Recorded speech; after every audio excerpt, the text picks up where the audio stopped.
नमस्कार दोस्तों, आपका मेरे चैनल में बहुत बहुत स्वागत है। आज हम आपके लिए एक कहानी लेकर आए हैं। त्रिया चरित्र जाने नहीं कोई, कसम मारकर सती होई। कुछ स्त्रियां ऐसे ही चरित्र की मालकिन होती हैं। आइए आज एक कहानी सुनते हैं कि यह कहावत कैसे बनी। पंपापुर नामक एक राज था, जहां पर बिलास राय नामक राजा राज करते थे। राजा का जैसा नाम वैसे ही उनके गुण थे। पूरे राज्य में स्वच्छंदता का बोलबाला था। न केवल पुरुषों अपितु स्त्रियों का भी हद दर्जे तक चारित्रिक पतन हो गया था। उस राज्य में सुधर्मा नामक एक लकड़हारा रहता था। उसकी पत्नी का नाम सुलक्षणा था। सुधर्मा सुबह सुबह लकड़ी काटने वन में चला जाया करता था और देर शाम तक वापस लौटता था। दिन भर घर में सुलक्षणा अकेली रहती थी और बोर होती थी।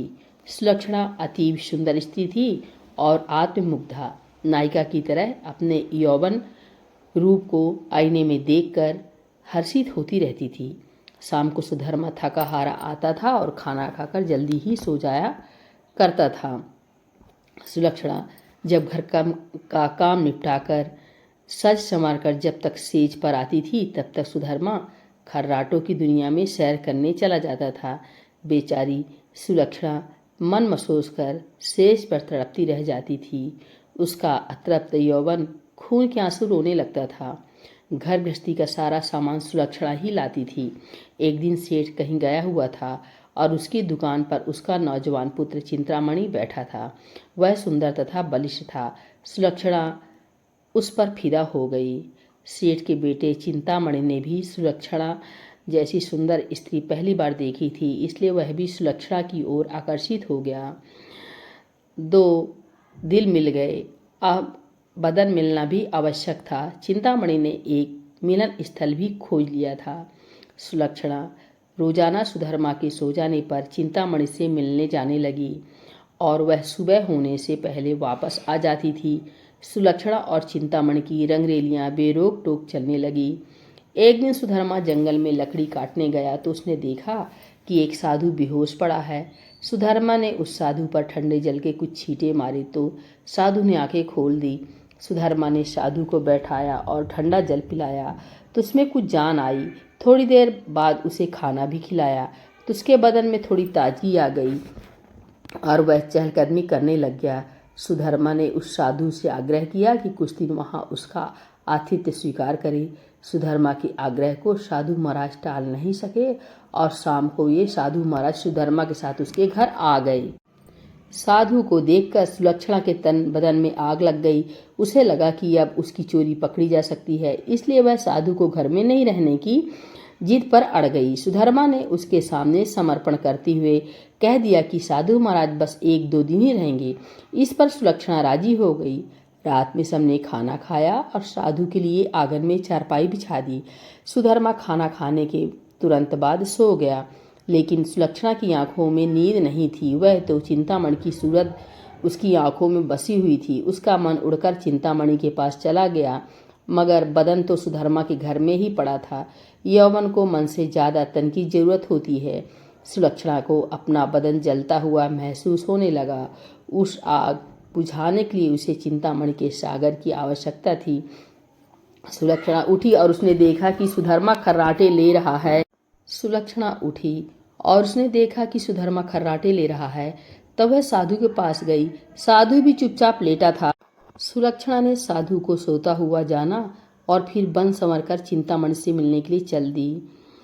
सुलक्षणा के व्यवहार को देखकर दाल में जरूर कुछ काला है, साधु महाराज के मन में कहा और वह सोचता ही रहा। इसलिए उसे नींद नहीं आई और उन दोनों के क्रियाकलाप देखता रहा। जब सुलक्षणा उसके पास आई तब तक वह दम साध कर चुपचाप लेटा रहा। उसने सुलक्षणा को बन संवर कर कहीं जाती हुई देखा, मगर वह चुपचाप पड़ा रहा। उसने यह भी देख लिया कि भोर होने से पहले ही सुलक्षणा वापस आ गई थी। उसे अब सारा माजरा समझ में आ गया था। दूसरे दिन सुधर्मा जब जंगल से लौटा तो साधु ने उसे अपनी पत्नी से सावधान रहने को कहा और यह भी कहा कि उसकी पत्नी किसी से मिलने रात को कहीं जाती है। इस पर सुधर्मा को सुलक्षणा पर बहुत गुस्सा आया और उसने सुलक्षणा को मारा पीटा भी बहुत। उसने सुलक्षणा को एक खंभे से बांध दिया और सो गया। सुधर्मा के मकान के पड़ोस में हरीराम नाई रहता था, जिसकी पत्नी के नाम सुशीला था। सुलक्षणा की तरह सुशीला भी एक चरित्रहीन स्त्री थी। उसका भी एक यार था। चूंकि दोनों एक ही नाव पर सवार थी, इसलिए दोनों घनिष्ठ सहेली बन गई थी। दोनों सहेलियां एक दूसरे के संदेश लाने ले जाने का काम करती थीं, इसलिए दोनों स्त्रियां एक दूसरे के प्रेमियों से भली भांति परिचित थीं। उस रात जब काफी देर तक सुलक्षणा नहीं आई तो चिंतामणि को चिंता होने लगी। वह भागा भागा सुशीला के पास आया और सुलक्षणा को बुला लाने के लिए सुशीला से कहने लगा। सुशीला सुलक्षणा के घर गई तो उसे खंभे से बंधा पाया। तब सुलक्षणा ने सारी कहानी बता दी। सुशीला ने चिंतामणि का संदेश सुलक्षणा को दिया तो सुलक्षणा ने अपने बंधे होने की मजबूरी बता दी। इस पर सुशीला ने कहा, ऐसा कर, मैं तेरे बंधन खोल देती हूँ, तू चिंतामणि से मिल आ, तब तक मैं यहाँ बंधी रहूंगी। उसके इस प्रस्ताव पर सुलक्षणा की बाँछें खिल गईं और अपनी जगह सुशीला को बांधकर चिंतामणि से मिलने चली गई। साधु महाराज यह सब खटराग देख सुन रहे थे, मगर वे चुपचाप खाट में दम साधे पड़े थे। रात में जब सुधर्मा की नींद खुली तो उसे सुलक्षणा पर थोड़ी दया आई और उसने सोचा कि उसने कुछ ज्यादा कठोर रूप धार लिया है, अब सुलक्षणा को खोल देना चाहिए। लेकिन मन ने कहा, अगर वह फिर से अपने प्रेमी से मिलने चली गई तो? अब इस सवाल का कोई जवाब नहीं था उसके पास। उसने सोचा कि इस बार यदि सुलक्षणा वचन दे दे कि वह अपने प्रेमी से मिलने नहीं जाएगी, तब वह उसे खोल सकता है। सुधर्मा ने जोर से आवाज लगाई, कलंकनी, अगर मुझे तू यह आश्वासन दे कि तू उससे मिलने नहीं जाएगी तो मैं तेरे बंधन खोल दूंगा। लेकिन वहां पर तो सुलक्षणा नहीं, सुशीला बंधी हुई थी। सुशीला ने सोचा कि यदि वह कुछ भी बोलेगी तो उसकी आवाज से सुधर्मा को पता चल जाएगा कि यह सुलक्षणा नहीं कोई और है, तो फिर सारा भांडा फूट जाएगा। इसलिए वह कुछ नहीं बोली, चुप रही। इसके बाद चुप रहने पर सुधर्मा को गुस्सा आ गया और उसने गुस्से में आकर कुल्हाड़ी फेंक कर दे मारी। कुल्हाड़ी सीधी सुशीला की नाक पर जाकर लगी और उसकी नाक कट गई। वह अंदर ही अंदर सारा दर्द सहन कर गई, मगर उसने एक भी कराह नहीं निकलने दिया। कुल्हाड़ी फेंक कर मारने से सुधर्मा का गुस्सा थोड़ा ठंडा हो गया और वह सो गया। उधर सुलक्षणा आज जल्दी वापस आ गई और जल्दी जल्दी सुशीला के बंधन खोल डाले। तब सुशीला ने अपनी कटी हुई नाक दिखाई और सारा वाक्य सुना डाला।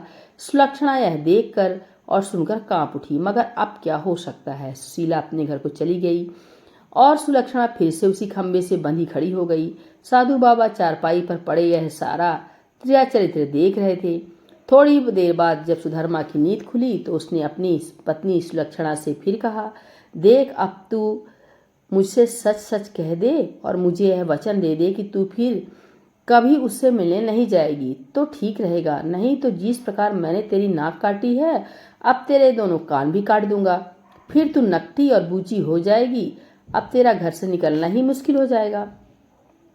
इन शब्दों को सुनकर सुलक्षणा के षड्यंत्रकारी दिमाग ने एक युक्ति सूझी। उसे पता था कि नाक उसकी नहीं सुशीला की कटी है और इस बात का पता सुधर्मा को नहीं है, अतः इस नासमझी का फायदा उठाना चाहा। तब उसने त्रिया चरित्र दिखलाते हुए नाटक करना शुरू कर दिया और जोर जोर से रोना शुरू कर दिया। रोते रोते बोली, तुम मर्द लोग बड़े बेरहम होते हैं, अपनी पत्नी पर झूठा इल्जाम लगाकर उसकी नाक काट देते हैं। मैं कोई उल्टा स्त्री नहीं हूँ जैसा कि तुमने मुझ पर आरोप लगाया है। मैं एक पतिव्रता स्त्री हूँ और मैं आज तुम्हें सिद्ध करके दिखा दूं कि मैं कितनी सती, नेक और पतिव्रता हूँ। ऐसा कहकर उसने आसमान की ओर देखा और भगवान को संबोधित करते हुए बोली, हे प्रभु, हे माता गौरी, हे समस्त देवी देवताओं, हे दसों दिशाओं, आप सभी मेरी बात ध्यान से सुनो और मेरे साथ न्याय करो।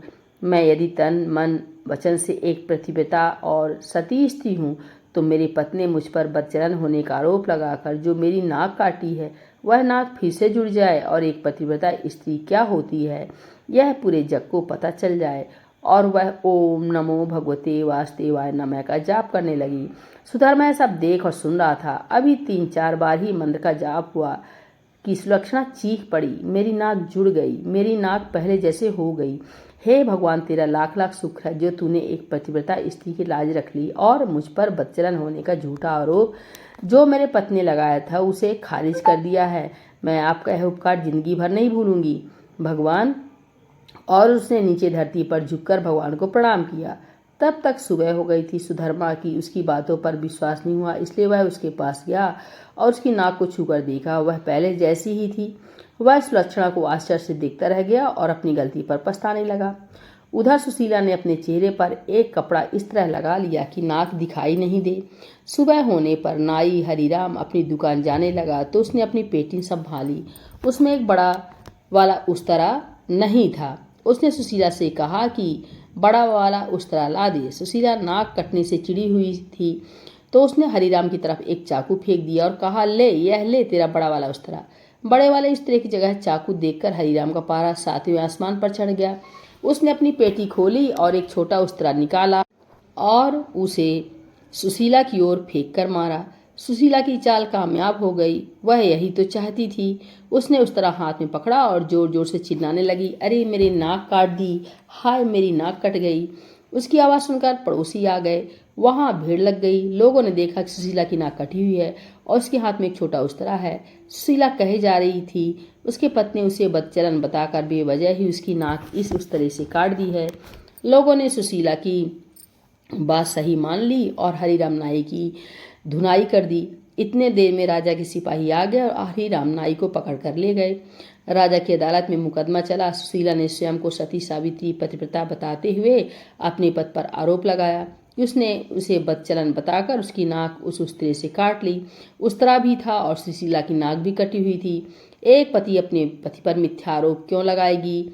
अतः राजा ने हरिराम नाई को दोषी मानते हुए इसे मृत्युदंड सुना दिया। इस मृत्युदंड की चर्चा पूरे राज्य में फैल गई।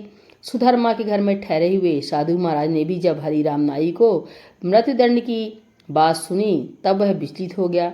उसे दोनों स्त्रियों के त्रिचरित्र का संपूर्ण ज्ञान था, जिसकी चपेट में एक निर्दोष व्यक्ति हरिराम नाई जा रहा था और अपनी जान से हाथ धो रहा था।